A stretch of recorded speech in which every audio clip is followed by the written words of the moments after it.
We always have our own people, and it's those people that make the difference. We have always felt it's so important to have 24-hour nursing in the building. The other thing is you have to have an amazing activity team. Nobody employs more activity people than Welshire. Our activities begin in the morning, go all the way through the evening, 7 days a week. So if you have a loved one that needs memory care, come visit WelshireMN.com and book a tour today. Hi, this is Paul Metza, host of the Wall of Power Radio Hour. We have been on the air on AM 950 for 10 years. We feature cool people from all walks of life in all 50 states. We've had musicians, politicians, actors, poets, people with great stories or a tale to tell. Tune in every Saturday night at 6 p.m. on AM 950, and podcasts are available on all streaming services. With a look at your AM 950 weather, I'm Patrick Lilia. Clear tonight with a low of 23, then Tuesday rain and snow expected with a high of 36. The music is still the hottest at Crooner's Supper Club in Fridley. Crooner's is located just north of I-694 off Highway 65 and Moore Lake Drive. View their upcoming music schedules and food menus at croonersloungemn.com. Portions of the following program may be pre-recorded.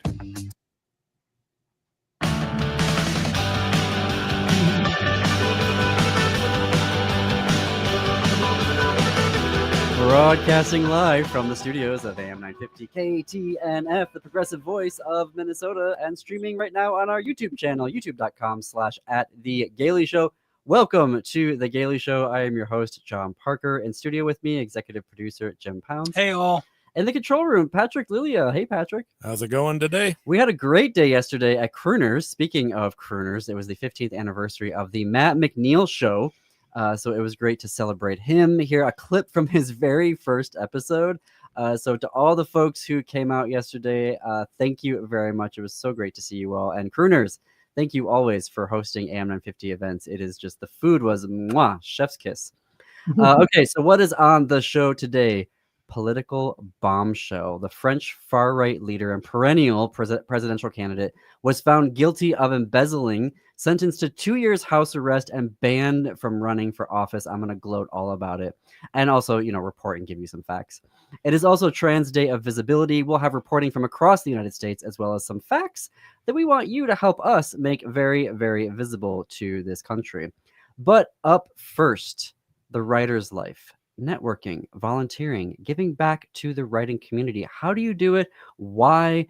An author, Anne Laughlin, joins us right now. She is currently a board member of Mystery Writers of America /Midwest, as well as on their Queer Advisory Board. She is the winner of 4 Goldie Awards from the Golden Crown Literary Society and has been shortlisted 3 times for a Lammy Award from the Lambda Literary Foundation.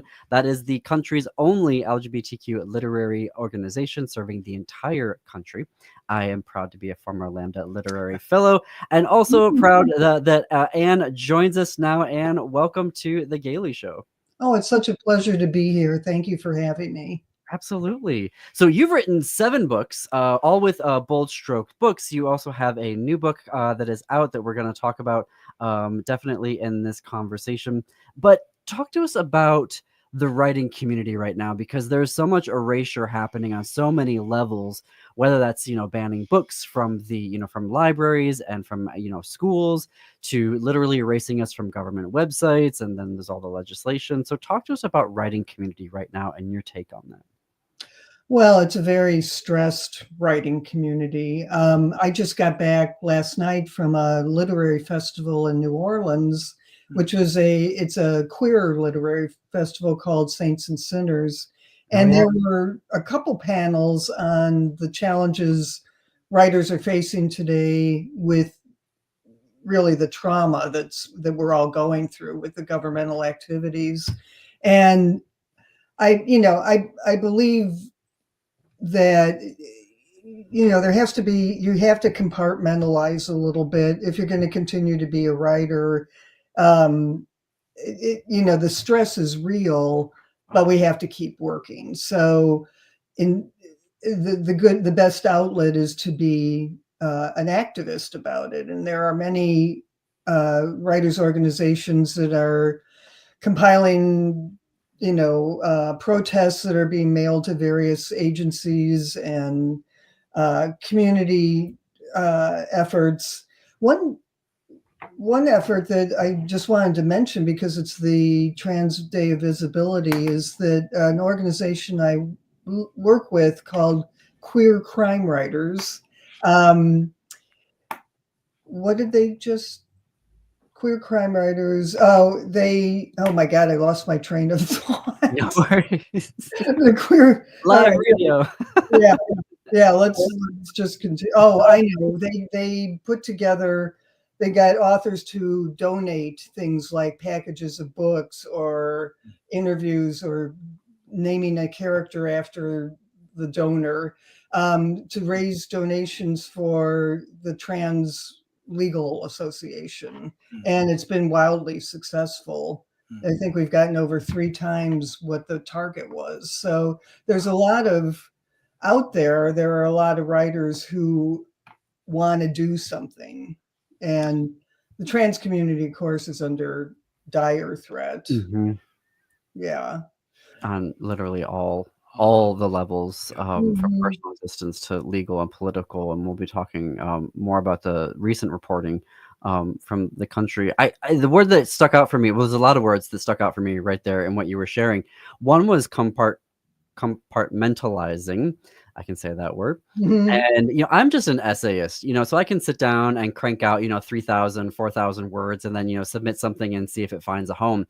But for folks like you who write, full length manuscripts and novels, and unpack that idea of compartmentalizing right now and how that applies to the writer's life.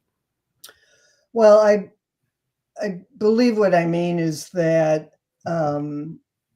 I read the news in the morning, and that's probably a very bad way to start the morning. And in fact, some days I don't. But when I do, I can feel a palpable tension in me. And that's just not compatible with free-flowing writing. So I just shut down that part of my life. My life as a political citizen, my life as an appalled individual, and just concentrate on the writing. But so it's as simple as that, really.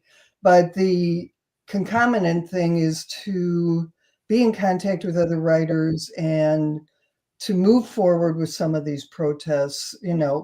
Like with all protests, its efficacy is, wildly different from one thing to the other, but you have to keep doing it.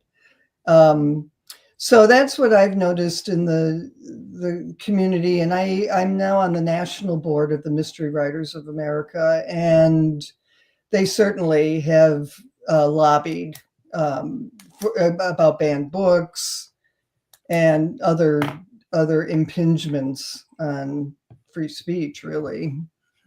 I'm curious if you have observed that activism being different. I know we're only, it feels like it's been 3 years. We're only 2-3 months in to this current administration.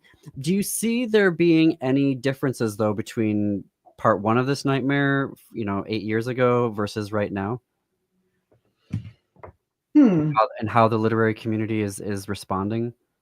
Yeah, I think the literary community is under more direct threat now than it was 8 years ago. Mhm. So there are specific things that can be responded to, more so than before. And I think that will continue to be the case as we move forward in this administration. So, yeah, that's it. Yeah. Yeah. Talk to me about Saints and Sinners, because it's an amazing place. It's on my bucket list Oh, okay. to get to. And so talk to me about that space as an annual conference and as a place for it to, generate networking and community. Oh, the networking is great. I know quite a few queer crime writers at this point. We're a fairly small community. So I get to see people that I'm in contact with either through projects or just the queer crime writing email exchange. So I'm sorry, what was the question again? Saints and Sinners, and Oh, that sort of Saints and that Sinners. is a space I'm for. sorry, I had a very late night last night. I imagine you literally just got it from it. Yeah. So Saints and Sinners is a 3-day festival always held in New Orleans at the Hotel Monteleone. And it's 3 days packed with panels about a variety of subjects and also readings by the authors who are there. I gave a reading and I also appeared on a panel on character.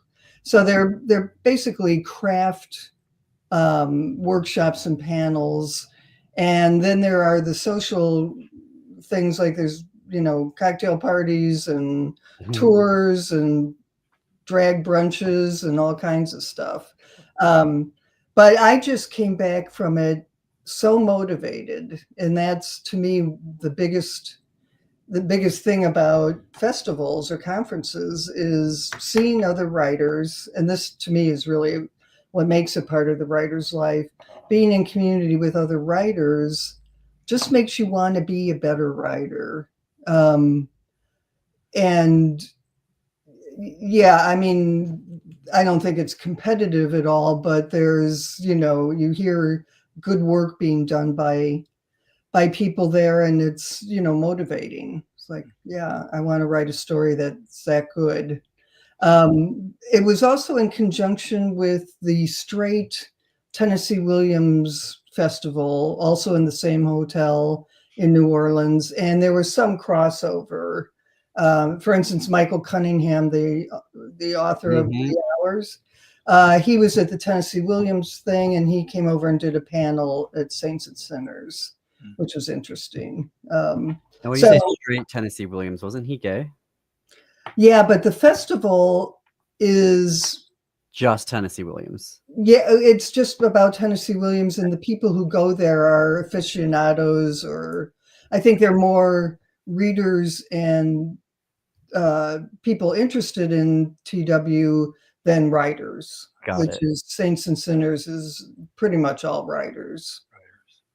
How do you see literary craft needing to meet the moment that we're in right now? Big question. Literary craft, how we meet how should literary craft meet the moment in terms of, do there need to be changes in how we're going about writing as we navigate this, neo-fascist moment that we're living through? Maybe we write more in different things than we're used to. I mean, maybe as a novelist, I don't write essays. I don't write anything that's nonfiction. So maybe more writers writing articles or blog posts or protest letters or things, newspaper articles, magazine articles. I think using your skills to do that is a good auxiliary use of your life as a writer. Other than that, I don't know that there really is any change in literary craft that we're experiencing. I have a We're gonna have to take a. we're coming up on a commercial break here, so I know we've got big questions for Anne, and I don't want her to have 20 seconds to answer them. So we are gonna fit in a break. We're gonna have more with Anne Laughlin after. On the flip side, we're also gonna talk about her new book, her newest novel, which actually comes out on May 14th. It's called Clean Kill. So more with Anne after the break. Be sure to follow us on Blue Sky for ticket giveaways, and more progressive news and analysis. We are at thegailyshow.org on Blue Sky. Come back after the break.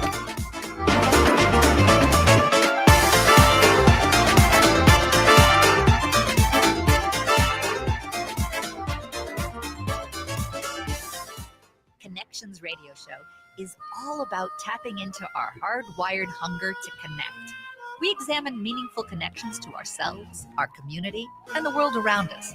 By opening the door to innovative insights by a wide variety of interesting guests, we'll make the connections to something bigger than ourselves. Join me, Lori Fitz, your host of Connections Radio Show, and together we'll make the connections. Saturday mornings at 9 a.m. on AM 950, the progressive voice of Minnesota. Greg Bakken here. I've told you about the out-of-the-world roast beef sandwiches at Maverick's Real Roast Beef, but I haven't told you about their Philly steak sandwiches, turkey bacon avocado sandwich, BLT, crispy chicken, fish sandwiches, brisket, or pulled pork. Okay, you get the idea. They make a lot of delicious food to the same standard as their famous roast beef sandwiches, and now I'm starving. I'm going to go to Maverick's Real Roast Beef off Lexington and Roseville, and you need to go too. Check out their menu at mavericksbeef.com. Coming up this Tuesday on The Gailey Show, Nebraska LGBTQ+ advocates are getting ready for the Classy Tacky Ball, and the Sundance Film Festival announces they are a wrap on Utah. The very same week, Utah bans pride flag. So join me, John Parker, live this Tuesday at 2 p.m. or stream us on our YouTube channel. Follow us on Blue Sky for ticket giveaways and more progressive news and analysis. We're at thegaileyshow.org on Blue Sky. Progressive change doesn't just happen. It takes dedication and a lot of hard work. 25 years ago, the Databank pioneered a new generation of software tools for progressive organizations here in Minnesota. Since then, thousands of organizations have used the Databank to create progressive change. Today, the Databank continues to help progressive organizations like AM 950. To have the Databank help your organization build capacity and create more change, text CHANGE to 612-540-0500 or go to thedatabank.com. The Databank, a quarter century of dedication and hard work for progressive organizations. I'm having a really hard time lately, and I'm worried no one will understand what I'm going through. I feel so alone. I wish there was somebody I could talk to. If you're looking for support, Mental Health Minnesota is here for you, with connections to others who have also struggled with their mental health and can provide support and resources. Services are anonymous, confidential, free of charge, and open 7 days a week. Connect today at mentalhealthmn.org or call 855-HERE-FOR-MN today. Sponsored by Mental Health Minnesota, the Minnesota Broadcasters Association, and this station. I was born and raised in Ward 12. I played ball at Hiawatha Park, saw movies at the Riverview Theater, and biked around Lake Nokomis. This city shaped me, and now I want to fight for it. I'm Becca Thompson, and I'm running for the city council to make Minneapolis a place where every kid can grow up feeling safe, supported, and heard. Join me on April 8th and caucus for our future. Learn more at voteforbecca.com. That's vote, the number 4, BECKA.com. Prepared and paid for by Friends of Becca Thompson 2025.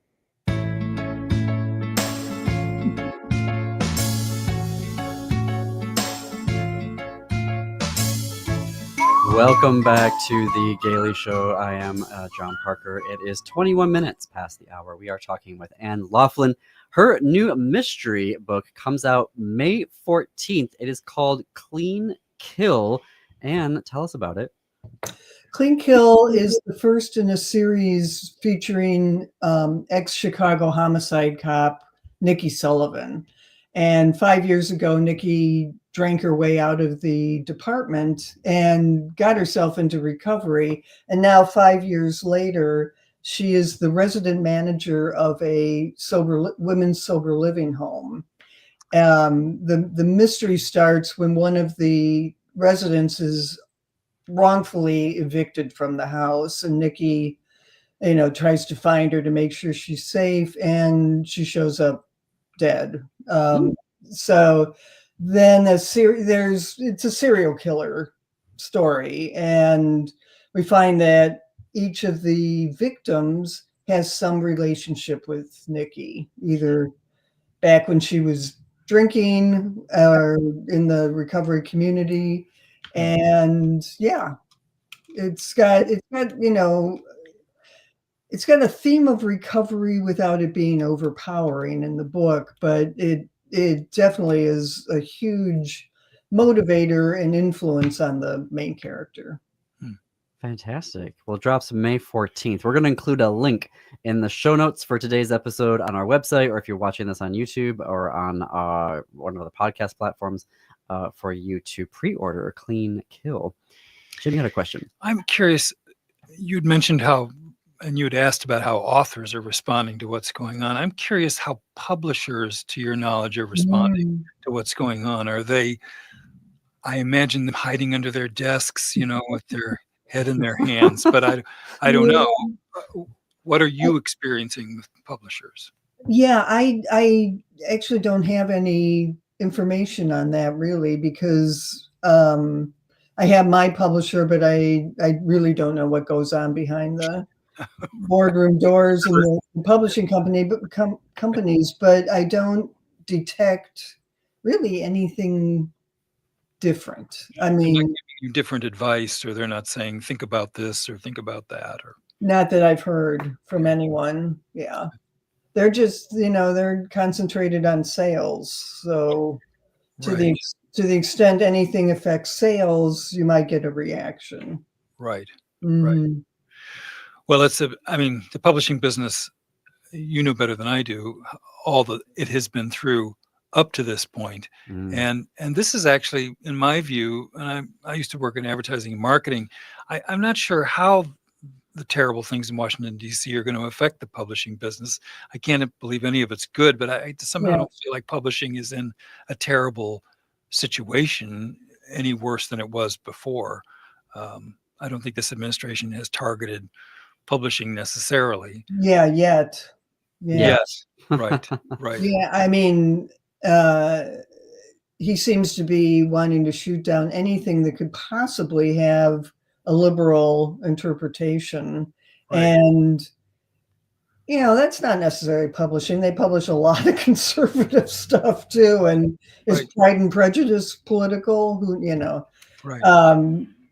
Yeah, but I think they certainly are watching things carefully. And Well, I live in Wisconsin, and if you're following the news, you know that last night our state Supreme Court, who is actually said, oh no, it's fine for Elon Musk to bribe voters to vote with $1 million. And I thought, well, okay, there's something I thought I would never see. And so I think when you've got this many norms being broken, it's hard to get your footing. You think, well, certainly that's the last straw. And then there's another straw. But eventually I do believe my optimism says we'll get to it. I don't know what's going to happen when we get to it. Oh God, or what the rubble around us will be. Yeah. But I think that was one that I did not think would be allowed. And it has been, unfortunately. It's so blatantly wrong. We're still, I think, all incredulous that these things. Yeah. Talk to us about then building community, particularly within like the queer community. Like, how does that work then for, if they're crime writers or part of the larger, mystery genre? What does building community look like right now within the queer community? Joining smaller organizations like Queer Crime Writers is one of the best ways to start getting connected. You get to know people, and they'll give you their agent's name, for instance, to have a foot in the door. They'll invite you to conferences. They'll invite you to dinner. It's just the small organization is a great entry point. There's other than Lambda Literary, there's no overriding national queer literature organization that I know of, like where people can exchange chats and emails and all of that stuff. And you can't actually do that through Lambda Literary. So, the other thing, and I'm going to push for this as an MWA board member, is to get more recognition for the queer writing community. And with MWA, it would be the queer crime writing community. And in fact, progress has been made there. This was amazing to me. The New York Times publishes at the end of the year, like the best thrillers, the best romance. They did the best mystery. And 4 out of the 10 were queer writers, which is unheard of. And I don't know if it was a bumper crop of, I know all the authors, it was a bumper crop of good books from queer authors. But just to get back to the MWA, though, they're, pushing to recognize that queer crime writers are as legitimate a part of the crime writing community as any other. I think with the mind that, you don't have to be queer to read queer crime writing. And So just to push the, the literary value of our books. Absolutely. Mhm. Well, I am so glad that we had this time together to talk with you. And again, we will include links for how to pre-order Clean Kill, Anne's new mystery novel, which drops on May 14th. And how can folks connect with you? My website is Anne with an E, Laughlin, writer.com, and I have a contact page there. So just send me a message. And I imagine you'll be having some reading events as well. Yes. Right. There are, it's not a big tour, but I do have some stuff lined up. Yeah. Perfect. And folks will be able to see those events on your website. Yes. Yes, indeed. Perfect. Well, thank you so much. It's been fun. Yeah. Yes. And folks, stay tuned. We'll have more about Trans Day of Visibility reporting from around the country. And we'll talk about that French political bombshell. Stay tuned to the Gailey Show right here on AM 950 KTNF, the progressive voice of Minnesota. Thank you, guys.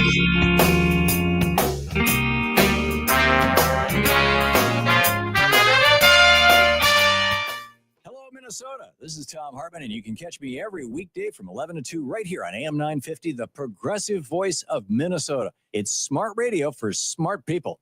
From the fire station to the dinner table, I learned that listening matters, and people want action. In Ward 9, we support neighbors, uplift small businesses, and make housing more accessible. I'm Marcus Jones, a Minneapolis firefighter and a father. This city raised me. Now I'm stepping up to serve with practical solutions and steady leadership from the ground up. I'm not here to play politics. I'm here to deliver for Ward 9. Visit MarcusJones.com and get involved and attend your local caucus on April 8th. This advertisement was paid for by Marcus Jones, candidate for Ward 9 of Minneapolis City Council. It's no secret that medical care costs are soaring, with nursing home and skilled nursing care costs being some of the highest. You don't have to deplete your savings in order to receive long-term care. At Schroman Law, we work with families to develop and implement strategic planning for medical assistance for long-term care, for assisted living, nursing home care, or home-based care. Contact us today to schedule a free consultation at schromenlaw.com. That's SCHROMEN law.com. I'm Brian Strawn, and I'm running for City Council in Ward 1 because it's time to roll up our sleeves and get back to basics. Safe neighborhoods, thriving local communities, and city services that actually work. I'm a designer and a builder, and I'll bring that same hands-on mindset to City Hall. Practical, people-first leadership. Caucus for me on April 8th, and let's build a city that works from the bottom up. Learn more at brianstrawn.org. That's Brian, STRAHAN.org.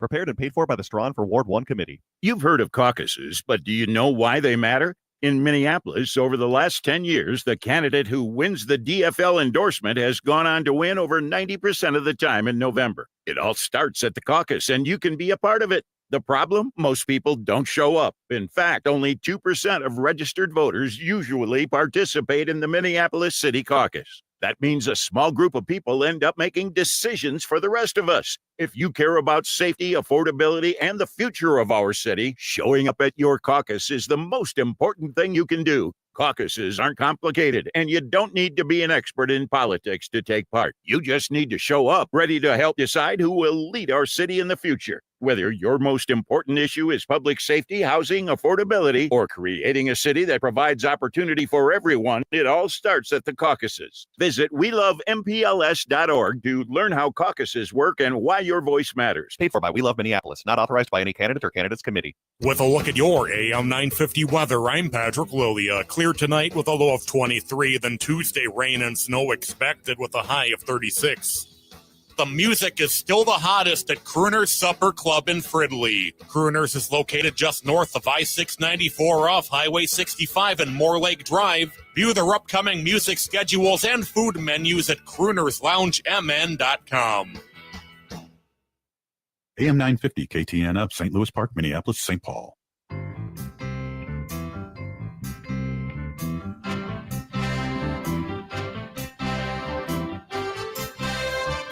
Coming to you live from the studios of AM 950 KTNF, the progressive voice of Minnesota, and streaming live right now on our YouTube channel, youtube.com/@The Gailey Show. Welcome back to The Gaily Show. It is 33 minutes past the hour. I'm your host, John Parker. In studio with me, executive producer Jim Pounds. I am stunned. You were just mentioning the Wisconsin Supreme Court race. And before we get to our reporting on Trans Day of Visibility, tomorrow is the election. Yes. We have endorsed Judge Susan Crawford for the Wisconsin Supreme Court race. And it is just vital that Elon Musk has spent $20 million to buy the Wisconsin Supreme Court. And the idea that both a county judge and the Wisconsin Supreme Court, which is a liberal majority court, refused to hear the case challenging him handing out $1 million checks to voters is stunning to me. But if the court flips back to a conservative court, Wisconsin is lost. I wouldn't say lost, but all of the progress they have been making to remake, equalize the political system within Wisconsin is going to be out the window. So tonight, even if you're in Minnesota, Iowa, Illinois, Chicago area, please tell folks to get out the vote. Vote for Judge Crawford. If folks need a voting plan, ask folks if they need a voting plan. They can go to Wisdom's or a ride to do that. A ride to the polls. So it is crucial that folks get out and vote tomorrow. Yep. Also, if you care about the future of the U.S. House of Representatives, a map case could come before the Wisconsin Supreme Court about, are the maps currently gerrymandered in favor of the Republicans? Yes. Everyone from neutral independent fact finders to folks on the left know that they are gerrymandered. Right. So, having fair maps could also lead to control of the U.S. House of Representatives. Yep. Huge. But it is Trans Day of Visibility today, and we have some reporting from across the country. Last week, Montana's MAGA governor, Greg Gianforte, signed 2 anti-transgender bills into law, the first banning trans folks from using bathrooms, change rooms, and sleeping quarters that match their gender identity. And then the other deals with the great political issue of our time, trans women athletes in sports. So it was a ban on that. Yes. These bills, the second bill, though, which was really disturbing to me, as if it was already disturbing enough, is that they took the time in the bill itself to explicitly allow students to misgender and dead name trans and non-binary students. Yeah. So that to me was very disturbing that, if someone identifies and says, my name is John, that you would go around and call them by a completely different name. Yeah. It's just so disrespectful on the basic human level. It also punishes schools that try to attempt to use diversity, equity, inclusion to balance their student admissions policies. Right. So there's that. Right. Today, Montanans, however, observed International Trans Day of Visibility at the State House. Patrick, we have that first news package. Kathleen Shannon with the Public News Service has more on this observation. Today, Montanans will gather outside the State House to observe International Transgender Day of Visibility during a legislative session that has targeted that community. More than 500 bills aimed at the LGBTQ+ community have been brought to legislatures across the U.S. this session. Montana lawmakers introduced more than 20, the highest rate in the region. Last week, Governor Greg Gianforte signed 2 such bills, one prohibiting trans girls and women from playing school sports, and another dictating access to public bathrooms, locker rooms, and changing rooms. Julia Maxson with Catalyst Montana says the Day of Visibility is timely. While, we should celebrate and uplift trans people every day, it is especially important now because of all of the attempts to attack the trans community coming from our state legislature. In a video on X, Gianforte says the laws promote fairness, privacy, and security. The ACLU, in support of a temporary restraining order and preliminary injunction against House Bill 121, argues that it violates the right to privacy guaranteed in the state constitution. Maxson says trans Montanans are fellow Montanans and that lawmakers' efforts to target that community come to the detriment of all residents. Like other Montanans, we just want the legislature to focus on issues facing all of us, including but not limited to affordable housing, access to healthcare, and childcare. The Day of Visibility observance will be at the Capitol's Flag Plaza at noon. Maxson says it will include speakers and activities meant to build community and solidarity. I'm Kathleen Shannon with Big Sky Connection. Find our trust indicators at publicnewsservice.org. And we thank Kathleen for that. Public News Service, really great, solid journalism there, and they talk about trust indicators, about how you can trust their journalism and the way that they go about creating fact checking, objectivity, etc. Next door in Washington State, advocates are also honoring Trans Day of Visibility.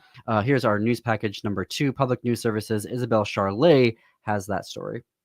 Today is International Trans Day of Visibility to recognize the contributions of transgender people in society and raise awareness of the discrimination they face worldwide. More than 800 pieces of legislation targeting trans rights have been introduced across the nation this year alone, including 8 in Washington state. Jade Lenore LaDuff is with the Black and trans-led Lavender Rights Project. She says it's alarming that some politicians feel they have the power to erase trans people, and that it's critical to have a day that affirms trans identities. Especially for youth to see that regardless of what's happening in our current political landscape, that we're still here, we're still advocating, we're still fighting. Nearly a third of anti-trans bills nationwide target educational settings, while 2 bills in Olympia aim to strengthen queer and trans students' rights to privacy. One would require a student's consent before sharing confidential medical and counseling documents. Another would amend the Parents' Rights Initiative, adding a statement of students' rights. On his first day in office, President Donald Trump signed an executive order eliminating the federal recognition and protection of transgender and non-binary people.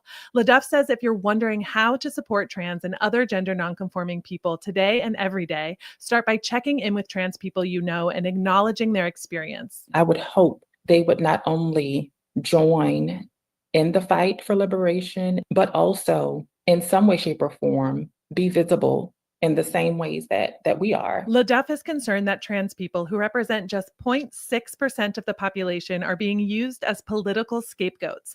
But she adds she still has hope for the future. Regardless of the attack, regardless of the willful ignorance, we've always forged a way forward.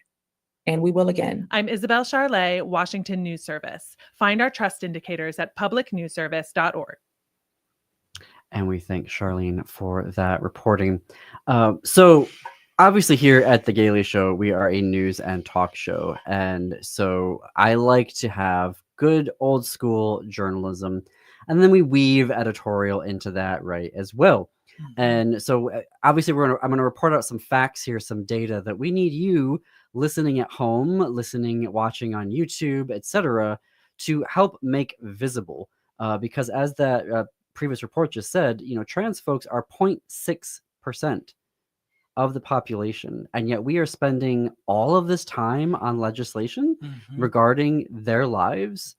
And so the first question from an editorial perspective that I would say is, if you're not trans, why do you have to have an opinion about it? I grew up my entire life with, well, I'm just not comfortable with gay marriage, or I'm just not comfortable with 2 men or 2 women, having, a relationship together. I'm not comfortable with the idea of bisexual people. And it's like, from your parents. So that means that you get to have a political say about it? From your parents, you're talking about? Well, yeah, where I was growing up, everybody. Yeah. But that to me is the first. Why do you have to have an opinion about it? Right. You don't. Right. You don't. Of course not. Okay. And so the idea of, well, I don't feel comfortable, therefore I don't want, I don't want this to happen. It doesn't matter. I don't have an opinion about straight marriage. I have had to deal with straight people my entire life. I don't have an opinion about that. Right. You want to get married, get married. You want to get divorced, get divorced. I don't care. Right. I don't need to have an opinion about straight people getting married. I don't need to have an opinion about what happens in athletics because I don't have kids in athletics. And even if I did, I'd be concerned about my kids right now. I don't have to have an opinion about how other kids are living their lives. Well, I think if I'm not mistaken, there's a lot of parents who hear this idea of somebody who's transgender competing against girls and that there's a physical disadvantage. But what you've pointed out to me, and I've learned, the incidence of this happening, number one, is infinitesimal. So it's a made-up issue to polarize people, to fire people up. And then the number of times when there's actually been some sort of competition, the results are mixed. Well, There let's really talk is. about that. Okay. Let's talk about some All right, then. facts here. Yeah. So there is this, well, A girl can't compete against a guy. right. Okay. So let's talk about a study that came out last year from the British Journal of Sports Medicine, right? So first of all, we're talking about an academic journal, and we're talking about folks who have to get peer reviewed, right? So other folks have to look at the data and sign off on it before it can get published. They found out that in their study, the only measurement in which trans women categorically outperformed cisgender women was in grip strength, which doesn't affect all sports. It affects certain sports. Yep. Trans women, however, had lower lung capacity, VO2 max, which is a measure of how efficiently oxygen is transported throughout the body, a marker of endurance capacity. So trans women actually had lower lung capacity compared to cisgender women, and they also had lower jump height. So this suggests that trans women competing at volleyball or long distance running could actually be at a disadvantage compared to cisgender athletes. Then there was a 2020 study by Timothy Roberts and colleagues at the University of Missouri, Kansas City, examining U.S. military personnel wwho underwent gender-affirming hormone therapy. Now, they found that after 1 year, so just 1 year of hormone therapy, that trans women were performing better in sports than cisgender women. But after 2 years of hormone therapy, the performance was largely equalized. So according to the authors of the study, this was an indication that 1 year on hormone therapy, which was prescribed by some sports associations, was not long enough, that it needed to be 2 years before there could be equalization in performance. And this is the thing about bodies, though, is that you can look at, in a lot of sports, left-handed people have an advantage over right-handed athletes.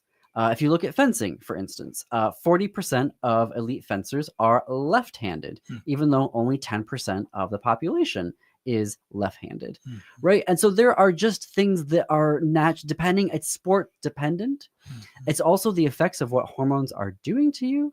Also, if the starting place of the body. Sometimes people are making it sound like we're going to have, center backs in American football competing in the pool and swimming. Right. I mean, it's just it's bonkers here. But that's the tabloid right? mentality if you don't have to deal with truth. For folks who are listening to this, and I know that they're on the other side of the issue, there will be folks that come up with their own studies and facts. There is a legitimate argument out there that they're saying, well, facts and sports and data, rather, facts and studies, sports studies, data will not necessarily resolve the issue, but I think it gets us closer to the issue as we're looking at this, right? But also, why are we spending all of our time? This is not the great issue of our day. Right. I also wanted to, so you can help by sharing that fact that it is categorically untrue that trans women have a superior advantage to cisgender women when it comes to sports. Right. Another thing I want to talk about here is healthcare. Researchers at Harvard T.H. Chan School of Public Health, massive study. No gender affirming surgeries on youth under the age of 12. Not happening. Current international guidelines do not suggest any medical or surgical intervention for children under the age of 12, pre-puberty. Major fact. We need to make that very, very visible to folks. We're going to take a break. I want to have a couple more facts about trans folks and also some places you can go to for rallies that are happening this evening across the country. So stay tuned. Also going to talk about that French political bombshell. I can't wait to talk about that. So one last break to get to, but lots still to come on The Gailey Show.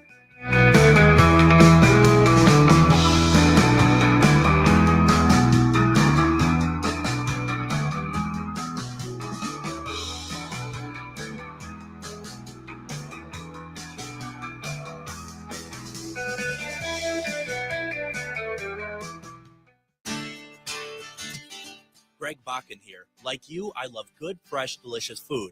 So I want to tell you about this treasure in Roseville called Maverick's Real Roast Beef. Maverick's has the best roast beef sandwiches I've ever had. Made fresh, every order. Add fries or onion rings dropped in the fryer when ordered, and you have a winning combination. Maverick's Real Roast Beef has a lot more than roast beef, so check out their website, mavericksbeef.com, or check out their restaurant on Lexington in Roseville. Hi, this is Laura. Listen to Food Freedom Radio every Saturday at 8 a.m. or anytime via podcast. Our individual health is connected to the health of each other and connected to the health of the earth. We know the problems with the dominant food system: climate change, deadening soils, nitrates in the water, factory farming, injustice, concentration of wealth. How do we both as individuals and as a community step up and support a living food system which honors the earth? Tune to Food Freedom Radio every Saturday at 8 a.m. and remember to support your independent farmers. Hey, it's Freddie Bell, host of New Beginnings, designed for those of us more seasoned, I'll say, with informative talk on everything from health, finance, local and regional news, volunteerism, spirituality, and even a bit of humor tossed in. So if you're proud to be a more seasoned listener, tune in to New Beginnings Sunday afternoons at 1 right here on the Progressive Voice of Minnesota, AM 950.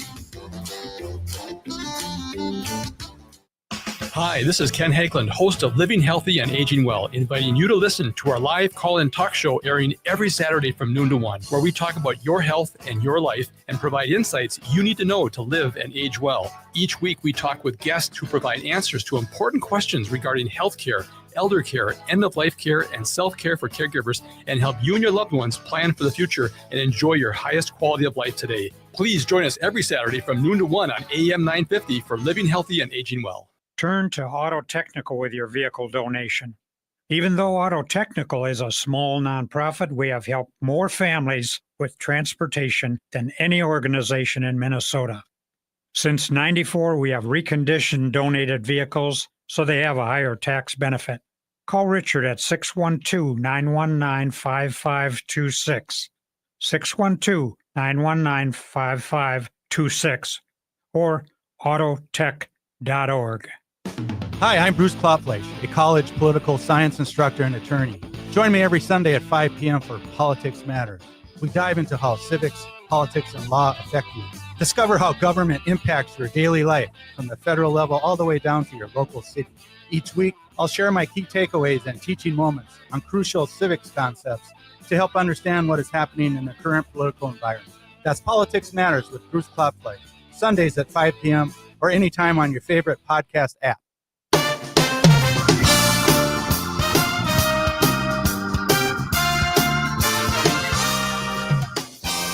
Welcome back to the Daily Show. I am your host, John Parker. In studio with me, executive producer Jim Pounds, about 9 minutes before the hour. It is Trans Day of Visibility, and we're giving out some facts that we want you to help make visible. Before the break, we were talking about how a study from the School of Public Health at Harvard, no surgeries on children under the age of 12. Just not happening. Gender reassignment surgeries. Interestingly, here is another fact. For teens ages 15 to 17, the rate of undergoing gender-affirming surgery was 2.1 per 100,000. The majority of these were chest surgeries, which are breast reduction surgeries. But guess who gets the most breast reduction surgeries in this country? I think I know. Cisgender boys. Mm-hmm. Yeah. I believe it. There you go. There you go. Help us make those facts Truth visible. To power. Yep. Today, for listeners, and we do have listeners who stream this from across the country, our Trans Day of Visibility event at the Capitol was earlier today here in Minneapolis, St. Paul. If you are in Pennsylvania at Doylestown, at the downtown Doylestown, Rainbow Room is hosting it at 5 p.m. Eastern Standard Time. You can join a rally there. Also at State College, at the Allen Street Gates, the Center LGBT Plus is hosting that also at 5 p.m. In New York City, you can head to Union Square Park. They are marching to Washington Square Park. The NYC Youth for Trans Rights is organizing it, and that starts in 7 minutes. And in California, at Riverside, the Trans Day of Visibility rally and march at Riverside City Hall starts at 5:30, goes until 7:30. And yeah, there you go. A few that you can join. Okay, so for folks who don't know, I am a dual citizen of France and the United States. And they have accomplished, the French government, the French court systems, rather, not the French government. Very key point here. The French courts and the prosecutors have achieved what the Americans could not do. Today, a French court convicted Marine Le Pen of embezzlement. She had embezzled, her and her party. 20 other people were convicted in this, political leaders of her far-right party, and the political aides, 21 in all, if you include her, for embezzling 4 million euros to their party. They have convicted her of that crime, and they said that she cannot run for office for 5 years. She's going to be under, she was given a 4-year prison sentence, commuted by 2 years, not commuted, 2 years already served, so she's going to have a house arrest, which I think is BS, but whatever. So she's going to have house arrest for 2 years, and she has to pay up some cash under that. Now it's going to go to an appeals court, right? Because liberal system, you need to have an appeals court. If that's our rights as a when you are convicted of crimes. But this is the 2027 presidential election is coming up now. Everyone's claiming that she was the front runner, quote unquote, and that was the argument that she was making, was that I'm the front runner. You can't imprison me. This is a political witch hunt. Blah blah blah blah. Who does that sound like? I wonder. But it didn't work in France. They went ahead and convicted her anyway. And so if that is true, then she will not. She's run like 4 times for president. There's a Democratic Party right there when it's the same person over and over and over again. I'm looking at you, Green Party, constantly nominating the same person. That's not democracy. Nope. So yeah, and her father founded the party, by the way, the National Front. And he got too racist. Even for her, she had to kick her dad out of the party in the early 2000s. So anyway, Marine Le Pen, félicitations, madame. Bye-bye. So yeah, that's just fantastic news. Hopefully, we will grow a spine here in this country, and our court system will actually convict people. Unlike what happened in Wisconsin over the weekend, when a county judge and the Supreme Court refused to hear clear a case that should clearly have been taken up, when an oligarch is trying to pay people $1 million to vote. Yeah. Well, I applaud France for having the rule of law, which we used to have and don't have. Vive la France. Well, our courts we'll see what happens here with our courts. We are getting some wins here. But you wanted to talk about the Wisconsin election. I wanted to mention that Moms for Liberty, I hate the name for that because it sounds warm and fuzzy and it's actually horrible and spider-like, but they have placed 8 candidates, and I'm warning people voting in Wisconsin, know who you're voting for school board. They've placed 8 of these stooges in school board elections. So you've really got to look into the background.